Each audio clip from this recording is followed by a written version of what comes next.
Your alarm is set for 7 o'clock. You open your eyes at 6:58. No sound, no light, no one woke you.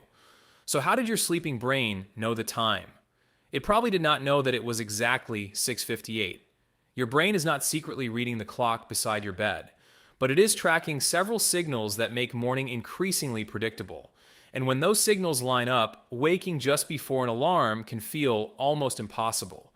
The first signal is your circadian rhythm, a roughly 24-hour pattern coordinated by a tiny region of the brain called the suprachiasmatic nucleus.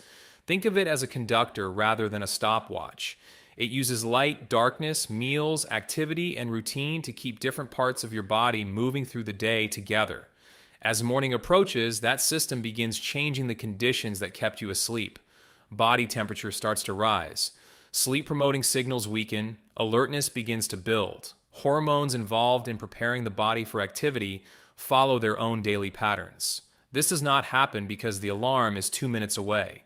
It happens because your body has learned when morning usually arrives. There is also sleep pressure. The longer you stay awake, the stronger the drive to sleep becomes. During the night, that pressure gradually falls.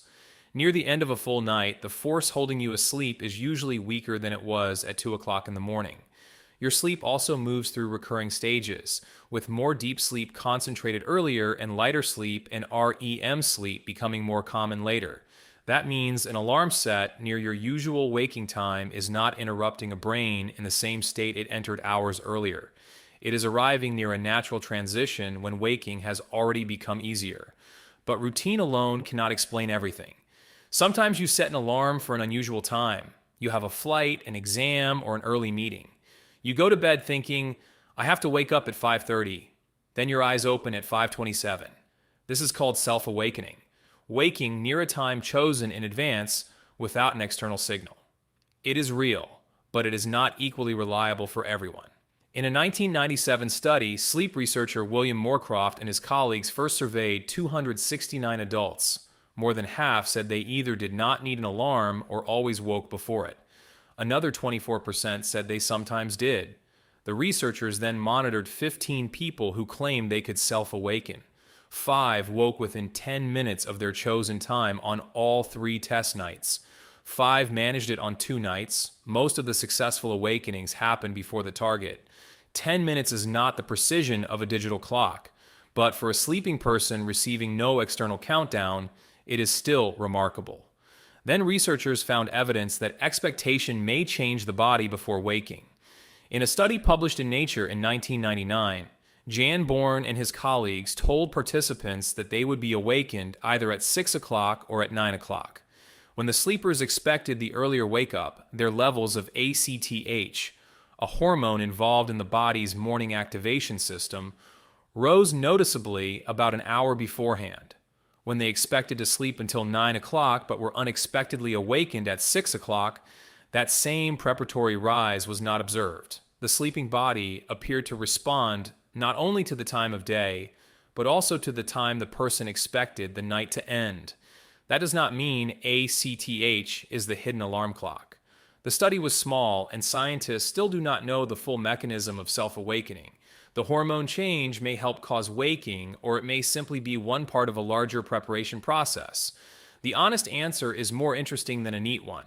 Intention can reach into sleep, but exactly how it does so remains unresolved. Your brain is also a prediction machine. If you wake at similar times for weeks, morning becomes a repeated event with familiar cues. Your circadian rhythm narrows the window. Reduced sleep pressure makes waking easier. Expectation may prepare the body.